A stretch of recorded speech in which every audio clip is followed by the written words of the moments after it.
So with the unveil of the MG Select brand, MG is bringing not one but two new premium cars to India. The second car, of course, I assume by now you've seen our video on the Cyberster. This is the M9. Of course, internationally, it's also known as the MIFA 9. But this is their electric MPV that MG is going to retail alongside the Cyberster. I'm going to quickly tell you the numbers. 90 kilowatt hour battery pack, over 400 kilometers of range, about 245 horsepower and 350 Newton meters of torque. Now we'll quickly move into the design to tell you why this makes so much sense if you are in the market for either a Carnival or a Wellfire or an 11. So I'll quickly take you through it. So it honestly looks very, very conventional to what you would expect from a car of that segment. So it's a very boxy design. This is what the LED DRLs are on the car. And then you have the headlamps as well, which is what the design theme is going on for nowadays, which is the headlamps are separated from the LED DRLs, which look really, really nice. A very clean finished front. No grills going on here. A little bit of chrome on the lip. Again, looks very nice, honestly. Now I move on to the back. Before we go to the back, wheels. Now, honestly, I like the way the wheels look because for a typical EV of nowadays, you get these Aeroglade designs, but they've given it sort of a dual tone setup here, which again, looks very interesting. You tell us in the comments what you feel about it. And now we move to the back. I'm sorry for the amount of people around this car because this is the first time this car is seen in India. So this is what the rear of the car looks like. We've got a nice thick light bar happening at the back. Huge one. It goes on almost till the bumper. That's a huge, huge tail lamp. You have the branding, some amount of chrome here as well. I like the fact that the amount of chrome that's used on this car is subtle. It's not in your face. And then you have this tiny spoiler as well at the back. Very, very boxy design going on around. And if you come over this side, because that side is a little too crowded, you see the actual length of the car. It is honestly set to be the longest wheelbase in its segment. And honestly, to explain that, I'll have to move on the inside of the car. So we're inside the MG M9, and even the front seats where mostly you'll have your driver sitting in is a very nice place to be in.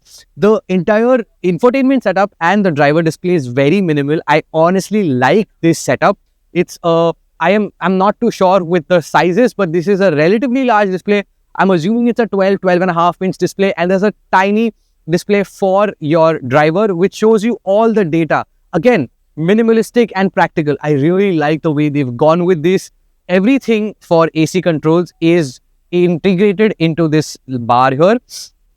Not a big fan of it, honestly, because it's always better to have physical buttons. I believe in that. But again, it's a great effort to keep things as minimal and clean as possible. You have two USB Type-A ports here. I think in 2025, Type-C would have been more preferred because, of course, most phones come with that. But again, that's what MG is going for. The phone charger or the phone tray here actually is quite large. My phone fits here comfortably, no problems at all. And honestly, these seats, they feel really premium. You have this sort of diamond quilting going on over here. Again, I think MG is going with this quilting thing quite often now. Even we've seen it on the Windsor. Even this great quality of seats as well. So you have a lot of space going on inside the MG M9. I've already shown you this over here, which is where your phone can go. This is yet another place where you can keep your phone. But apart from that, you have a lot of storage as well. So you press this up and there's a huge storage bin here. And you see my hand is almost gone until my elbow. That's how big it is. And of course, you have your glove box. And the materials that they're using, you have soft touch over here. The AC vents are sort of like integrated where they blend very seamlessly with the entire dashboard. Looks very, very nice. And now I'll quickly move on to the back where the actual party trick of this car lies. A luxury MPV means auto-win seats in the second row, and that is what the MG M9 gets, which means you have abundance of legroom, 6'1", as you've already known by today that I am 6'1" in terms of my height, and I'm sitting very comfortably in this car. There's abundance of legroom here. I have a tiny space to keep my feet elevated as well. Yes, I assure that you will munch miles in this car without breaking a sweat. But that is only about the second row. Interestingly, there's one more bit. There's a screen on the sides, which you'll use to actually adjust the seats, use it for ventilation, use it for massage, which honestly feels quite cool. I haven't seen a car that has that tiny kind of a screen to help you do all of that. Again, like the Carnival that we've seen, this seat also moves left to right, which is yet another very nice feature.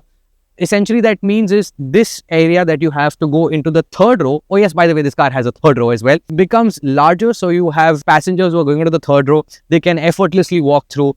And of course, when you want to be closer to the person who's sitting here, if you're having a conversation or whatsoever, you can of course get them closer than what they usually would be when you have people going at the back. Okay, so from the second row now, I'm going to the third row because I'm pretty sure I can fit in there.